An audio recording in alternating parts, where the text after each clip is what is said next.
welcome back to League of Legends Champion Tales, where we sit down and we talk all about how much we love Arcane. I'm kidding. No, how we talk about everything about League of Legends and all of Runeterra. But because we're so big fans of Arcane and because we're obsessed and because we want it back, please, season 2. We're going to be starting off with talking all about the characters from Arcane from your guys' perspective, and then giving some of our thoughts as well. These will also be more in-depth type discussion videos going forward, because I feel like if you guys give us a theme or topic to discuss, like early access, my God, what's wrong with me? I'm just saying, if you want early access, go on Patreon. But like early type Vi or Jinx, in the early days, we could literally just sit down here for an hour and talk about like episode 1. Yeah, we could talk about episodes and like specific themes about the characters. Absolutely. So today we're going to be talking all about, if you can tell by the colors, Jinx! Yay! You guys know if you want to take part in polls to see who will be next over on League of Legends Champion Tales, be sure to check us out on Patreon at patreon.com/AAOG, where you guys can get access to early access, uncut episodes, and access to vote on who goes next. So, here we go. What do the people have to say? This is from Lava. Hi, Lava. Hello, you're first! Hello, Lava. On the one hand, I can sympathize with her being a heavily traumatized survivor who did what she needed to survive, groomed by a father figure to being a killing machine. She was dealt a bad hand, and it's made even more tragic by the number of times in the show we see there things could have gone differently. That being said, it doesn't I can't read. It doesn't absolute her from the terrorist acts she committed. And much as Vi doesn't want to see happen, she needs to be brought in as a criminal. She is. Thoughts? Yeah, I mean, she's done pretty bad things. Mm-hmm. I think he's right, where it's like there are scenes where you're like, okay, this could have happened, and she would not have became Jinx. Mm-hmm. I sympathize a lot with her. Mm-hmm. I feel bad for her a lot. Yes. You could see the decline in her, but even when she was a child, you could see that there was a lot of like. She had something. There's mental illness. Absolutely. That one scene where she was like having the breakdown with Vi. Like she had attachment issues, all of this stuff. And if she grew up in our time, like where she was in a safe place or somewhere with a family, not in a place where she did grow up, I feel like her character would have been much different. But again, there would be no story if there wasn't trauma. And without her trauma, she became the criminal that she is. So I do agree where like she should be brought in as a criminal, but hopefully when she is, if she is, they can help her with her psychological state, because there's a lot she needs help with. Here's the thing, is like by father figure you mean Silco. Silco, yeah. Now do you view him as he groomed her or no? No. Silco, which I cannot wait to talk about Silco. I'm very passionate about this character. Silco was a man who did not deal with his trauma. Yes. And thus, he projected how he saw these people onto Jinx. Mm-hmm. And how he dealt with his trauma was by being the man that he was, and the only thing that he knew was teaching Jinx to, kill the people that hurt him. I don't view it as grooming, because it wasn't grooming. Grooming would be more like you have to be like me. Yeah. You have to do this. You have to like. No, he gave her free range. You saw it. Exactly. She could sit where she wanted. She doodled on his stuff. Like she put her little doodles on her stuff. Like all this stuff. You could see that there was love there. It wasn't grooming. Yeah. The problem was Silco. He didn't get the help he needed. No, and again, I hope that we actually get like an entire season or series just about Silco. I want that past. I need that Silco and Vander. We need to see, because I feel like the easy way of saying that with Silco, you're such Silco is a terrible person. Silco is literally doing terrible things. And he too has to be turned in for what he did. Like it's based on how you view life and how you view him as a character, to each their own. But how I see it is he did not groom Jinx. No, there was love there. It's like it would have been.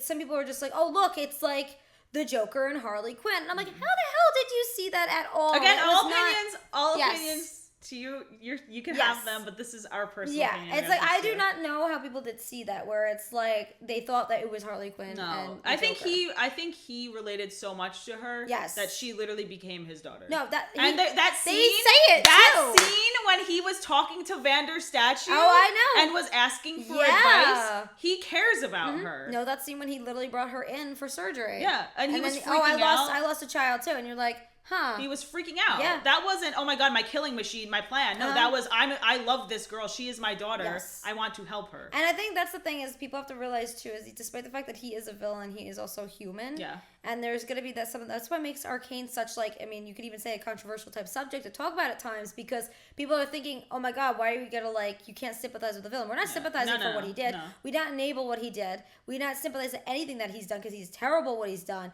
But you have to see from his perspective as well, from how he views Jinx. She was his redemption. She brought him to something that he could have become a better person.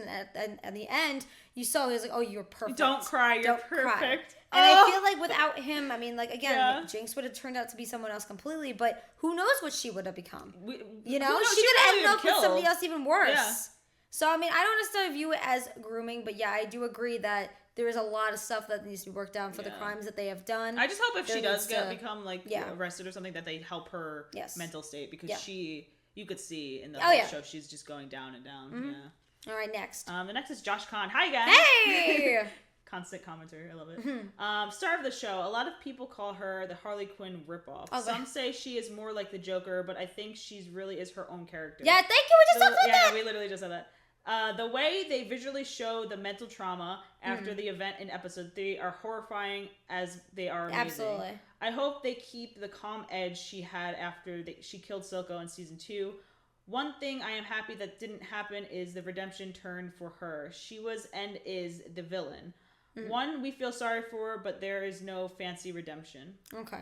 That's the thing. Like, I don't know much about the lore that goes in within Jinx. I don't know. Because, I mean, I love stories where it's like either you have the redemption stories, you have the atonement, or you have the villains that are just villains, or you just see a villain just become a villain who was no longer a villain. They become it, and they stick it. Yeah. So I don't know if she's going to become... have that redemption story. I don't know if we're gonna see it. Yeah. You can still, like, sympathize for her as Powder. You can sympathize for a girl that went through hell. Yeah, it's just but sad that because, does not enable her for what she's done. I think it's sad because, like, the last comment from Lava, it's like you saw parts in the story where you're like, yeah, things could have been different. Yes. And I think that's what that makes me mad about how she's and it's like you want her to get better, but like the way the writing is right now, I don't think that she's gonna be redeemed anytime soon, at least. At least unless they have like 4 or 5 seasons where eventually I would love to see it, yeah. But like that comment where it's like it's horrifying and amazing how they show her trauma is so true, because like they do mental illness so well for her character specifically. Mm-hmm. And you don't see that a lot in like newer shows, so I really appreciated how Arcane handled that. No, and I think the thing is with Jinx in general, for people comparing her to Harley Quinn or the Joker, I don't see it. Here's the thing: a lot of times in fiction and literature in general, you're gonna see a lot of characters that can be inspired by another. Like, I mean, it's like easy enough when people do say like this was inspired by so and so, this was inspired by Goku. There's so many characters in anime that were inspired by how Goku is. But they have a twist. Hero, I am this. More. Exactly. And I feel like a lot of people think, oh, there's a similarity, or we're gonna coin her as the Harley Quinn Jr. And it's like, you know what? While she does like her like appearance, how she acts, while Jinx maybe even was inspired by Harley Quinn, that does not make her Harley Quinn, because that would be plagiarism. And the thing is because she has her own likeness. You know, copying another character's likeness is just as bad as copying someone's likeness within reality, because it's kind of stealing somebody else's work. But that doesn't make her Harley Quinn. Yeah. You know, Jinx is going through her own kind of shit. There's no line of that. And even, maybe it's a mix of Harley Quinn and Joker which inspired her. Yeah. I don't know. But, like, you know, DC's been around for years. Marvel's been around for years. Dragon Ball's been around for years. There's so many spin-offs and takes on it. People, like, getting different inspirations from here and there. You know, that's fine. You know, you can take some likeness here and there, but you can't take the whole thing. So, how people are saying, oh, she's Harley Quinn Jr., I don't see it. And it makes me mad. Anyone who goes into fucking media and talks about it, and even people who say like we're fans of this and that, or people are just easily gonna say this is a copy knockoff. I don't see it. Especially because you know her story as a child, where the trauma happened. Yep. Like, you can't compare the two. So again, they're their own characters. Yeah, thank you for commenting that, because honestly, like, especially because we just said that. Exactly. Perfect timing. Yeah. Oh, Jonathan Johnson again. Hi again. Central to nearly all the fallout from each series of events, an unfortunate of society's strife built through seeking validation and didn't have the right support system around her for each period in time. In my opinion, had Vander, besides not starting the war that cost Jinx and Vi's parents' life, been more attentive to Powder, Milo, and what's his name? Clagor? I can't pronounce his name. I can't say it. I'm sorry. Clagor? I'm sorry if I said that wrong. Then solely focusing on Vi seemingly. I can't wait to talk about that. Yes. She would have had the right support system while being checked when necessarily. He didn't parent them at all, as Milo bullied her constantly, which was left up to Vi, who was one-sided and whom she I can't never say this. Chesterized? Yeah, okay. Yes. I'm sorry, I can't read. Milo and never powder. Yes, I agree with that solely with Vander. Now thing is with Milo, too. Mm-hmm. There was no, like, overseeing of saying, hey, can you just fucking stop this? Like, Vi was the one that did say that once in a while. And it's like, when you're hearing, especially as a teenage boy and a teenage girl, when you're hearing someone around your age being like, hey, don't do that. Especially when it's a crush on her. That, and especially when they're defending their sister, it's like, I'm not going to take your opinion seriously. No, but it's if you saw it, I think Milo had a crush on Vi, the way he looked at her, the way he acted, so it was kind of like, I want to try to impress her. Yeah, I'm a young boy, I'm going to do this. When you're a kid, you need, like, that adult figure to yell at you, and I think if Vander stepped in and roughed him up a bit. If Vander was like, hey, like, stop. Yeah. Then I think the situation between Powder and Milo would not have been as. Yeah. Because you saw it. You saw it through her entire character. He was the most thing that she thought about. I know. And it's like, if you think about, like, how Vander was within Vi's life compared to Vander within Jinx's, Powder's life, Vi was the one that would always have the moments of, ooh, he is being my spiritual guide. Because he related to her. He related to her, so he knew how to handle her. Exactly. And he didn't sign up to be a parent, but at the same time, if he was there for Jinx when she was younger and maybe supported her more, I think her character would have had a different twist. Now, that scene when he does give her the bunny, scene when he does give her certain things, that goes to show, yes, you did give that to her. Yes, you cared in that moment, but you can't buy somebody's love. You can't buy being a parent. Especially a child living in the situation that they did live through. And again, I don't know much about Vander, just by what he did, what he's done for the people. I like that. I love it. Not everyone's a good parent. But the thing is your daughter obviously has a mental illness and needs to be taken care of. And he didn't necessarily understand that. He left it for Vi, who was a child. And it made her have the responsibility, which if you haven't watched her Vi video, be sure to click on it now, because literally we go into more detail on that. But the thing is, like, at the end of the day, Vander was not a good parent. He did what he could. He protected. He's a good protector. He wasn't a good but he was not there for, like, discipline. He wasn't there for mental support. And that's, especially when you're that young and you're living through the life that you were given, like, she needed support. And the only support she had was Vi, and then you saw what that happened when they had their falling out. And that's the thing too, is, like, again, going back to with Milo, it's like, again, if you had that person to say, I am going to step inside and say, I'm going to separate you, then I'm going to show you what discipline truly is, because he did not, even with Milo, it's like all these kids didn't have parents. I wish we get to hear more about the other kid. I know. The one I can't say his name, because we didn't see much of him. Not him at all. But it's like, it really does show you that, you know, Vander, you think, oh, just because he saved them, he's a hero here, but that doesn't mean anything. And you did in that moment, you did help them, but you weren't there for them their entire life. You were there to protect them, but when, again, if there was a different type of mindset of saying, hey, Milo, fucking stop. Hey, let's give less responsibility to Vi. Let's pay more attention to Jinx here and there. Then especially if it's coming from Vander. He's a scary figure. You know what I mean? Like, if a young boy is hearing, hey, like, stop messing with my daughter, you're gonna stop messing with the daughter.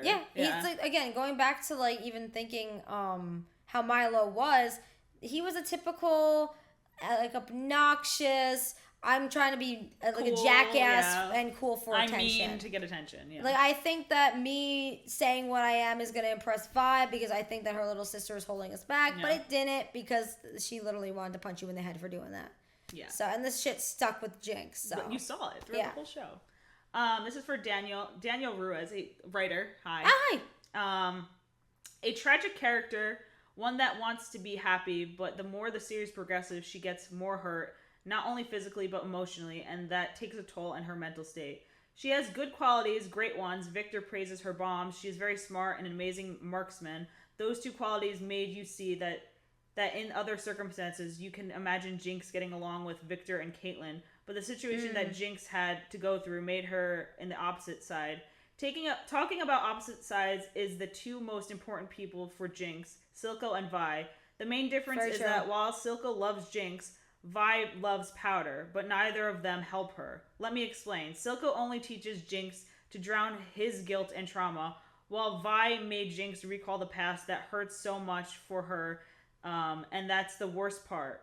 that Jinx is so attached to both because she's clingy to the person that shows her the love, which I relate. Very true. Season 2 will be interesting to see the path she takes now that she has no one. Maybe except Vi. We'll see how they deal with Jinx. That's so true, where she's like very clingy to both. That's definitely the thing. Was like when you in life, it's a very like it's more of like I would say like an insecurity also meets like a attachment type thing. If let's say like one person's gonna compliment you or one person's gonna be like, ooh, like I like your stuff, or ooh, I'm gonna be nice to you. Sometimes people tend to go to that person and get very clingy. That's not good for the person, and that's not good healthy, for you. Yeah.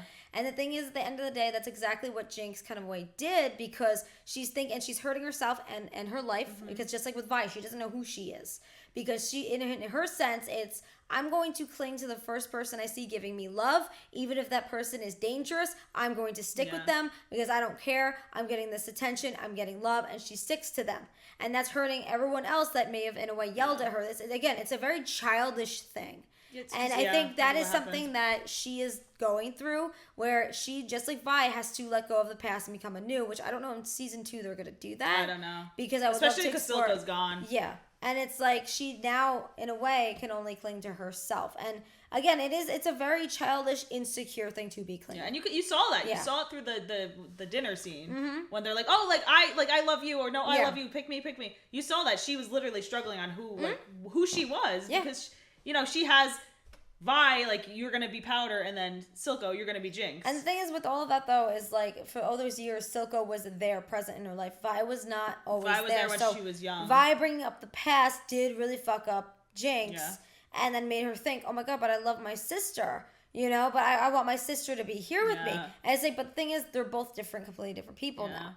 I mean, Vi not so much more Vi, but so much more with Jinx. But it's like definitely that exception. But yeah, like with the clinginess, I want to see how she is within season 2, because she has no one now. It's going to destroy her if she keeps being clingy. If she keeps finding, if let's say someone else comes and takes and then shows her love, yeah, she's gonna cling to them, and it's gonna be like her not be able to fend for herself or do anything for herself, because she's gonna think, oh, this is this person. Like again, Silco did give her willpower, like in a way, to do whatever she wanted, but at the same time, it wasn't healthy for her because she was still clinging on him to do certain things. Absolutely. All right, this is from Day and Night Radio.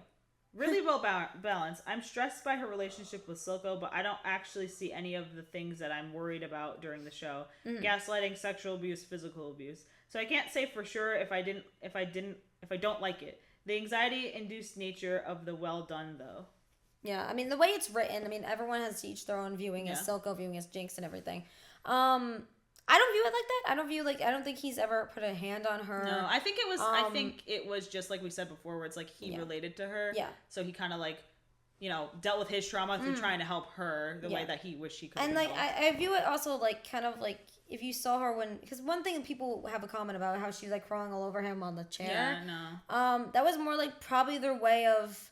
Like, she had to do the eye thing. Yeah. And she seems like very, like, maybe she's crawling on this and that because she couldn't do parkour when she was younger. So she's doing specific things now that she couldn't do, or maybe that's just how they do. I don't know. Because we didn't see her be raised by him. We don't know what may have happened. So even with us, we could be completely wrong. But just his gestures, just the way he handled things, I don't see any malice or sexual abuse. I don't see that. Or even grooming. I don't see that with Silco. Some people might say it's smack dab right there in your face. What the fuck's wrong with you? But just the way how we visualize it, which again, to each their own. Yeah. But the way we visualize it is he is father figure. He saw himself within her. He put how he viewed the world on top of her, but didn't force her to think that way. Was just thinking this world is going to destroy my daughter, and I don't want it to destroy her like it destroyed me. Yeah, especially that hospital scene. Like, that kicks down the door. It's like, come on. This is from Fishy5 Boss B again. Hi. She's so unpredictable, so you never know what she's gonna do. She has been through so much, and with that ending, it really hurts because you want her to go back and be with Vi, but she is just so far gone. Hopefully this will change in season 2. Yeah, I don't know. I personally don't think that she's gonna have if she has a redemption, there needs to be like 5 seasons. Yeah. Because I don't see it her being like, okay, Silco's dead. I mean, it's fine. I'm gonna go kill the people in power, and now I'm going back to my sister. No, there's no way. No. How I see it, and I might be just like in the minority here of viewing it. I don't necessarily want her to actually just go back to Vi. No, I think she needs to. There needs to get be help first. How I would view it, instead of going back, if there is redemption, building something for herself. Yeah. Having them have separate, different lives, but then also being in each other's life. So it's not just like a story of I have to get my sister back, So it's not like if we're gonna be like Full Metal Alchemist or something, I have to get my brother's body back. Yeah.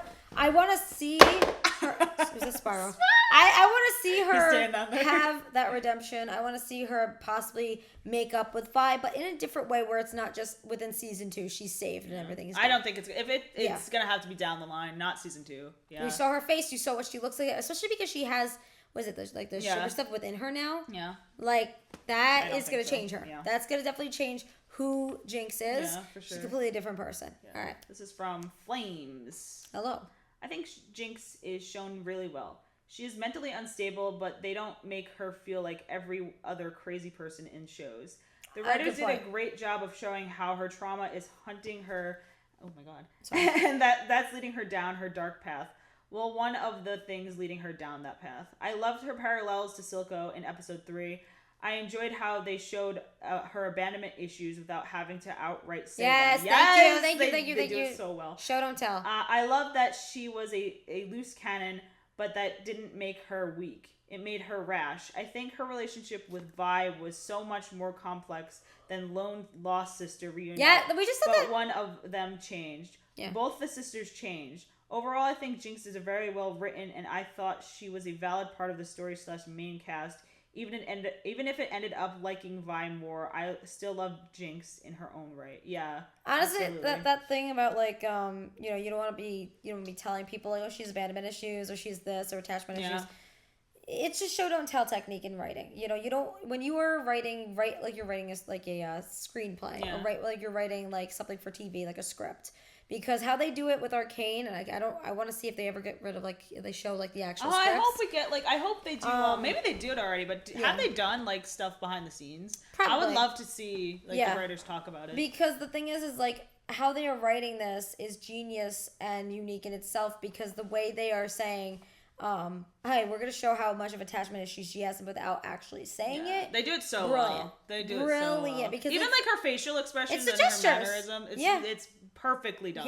Yeah. And then you don't see a lot of animated series or cartoons. You don't see it this well. Correct me if I'm wrong. If there is another show similar to this with how they handle mental illness and abandonment, let us know because I would love to check those out. But I haven't seen much recently, especially with newer shows. It's weird. Talk about this, especially because this is a huge thing that goes on in our world. Yeah. And a lot of shows don't really show it. So I was really happy to see how they did that. Was that all the comments? There's 3 more I'm going to read together. Okay. This is from Uzumaki Tony. I remember your name. I think you commented on this one because Naruto. Best written character on the show. Gwenpool, I think you commented on the last one. She's the future of anarchist characters in fictions, and then Vision Gamer. Oh, Vision Gamer always comments on all our videos. Hey!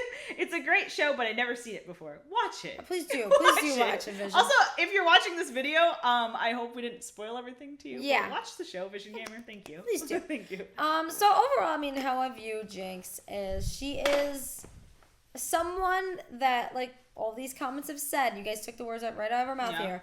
She is somebody that all this stuff she went through could have been prevented, but wasn't, and it makes you feel sad. It's so sad. Because you could have screamed you scream against the screen saying, "Guys, what the fuck are you doing?" Yeah. Because all of this could have been prevented. I think what people could take away from her character though is you need to watch what you say and what you do to someone because you saying one thing if I go up to you and you be like, "I don't like you anymore." Yeah. To me, that might not mean anything, but to the other person, that might be the one thing in their life that changes the course of their life forever. So I think the one thing that if you take away anything from Jinx's character is watch what you say to people. Yeah.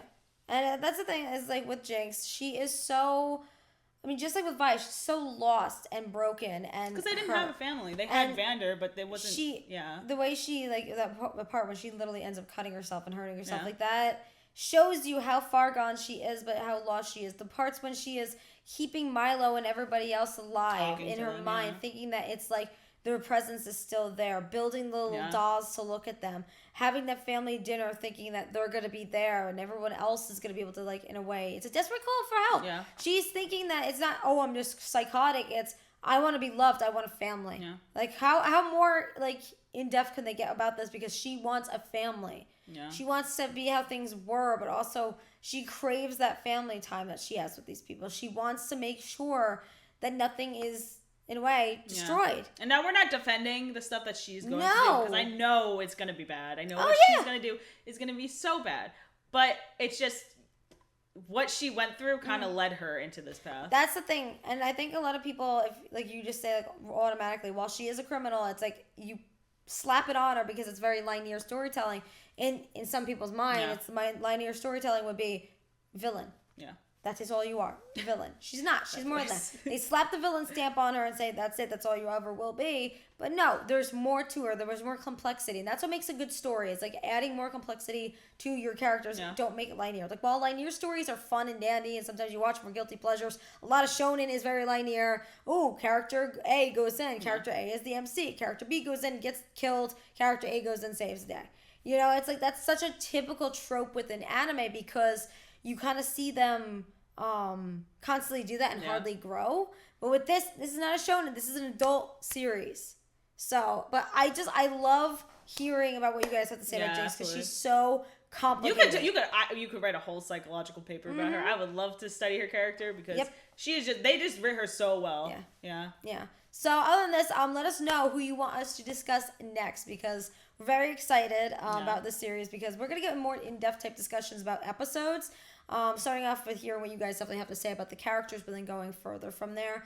You know, I like to like agree to disagree at times and also like argue about some comments because it does make it fun. So it's all we're not gonna be mean though. We're not being mean. Still like it's all in good fun. It's positive, negative, positive. Yeah. It's all in good fun. Even if we don't agree with you, hopefully we're still friends here. Are we still friends? Yes. But anyway, friends, if you want more of this, be sure to check us out on Patreon.com/AAOG. You guys can get access to the votes on who's next for the polls. You guys can also get access to early access. And uncut episodes. But alright, friends, it would be an amazing day. Stay weird, stay wonderful, stay awesome. Until next video, which fanboy, fan person every single day. Bye! Hey, what's up, geeks? It is Matt coming to you once again to let you know that without your support on Patreon and in the comments, we really can't do any of this. We are an entirely community-supported operation. And, well, you're our community.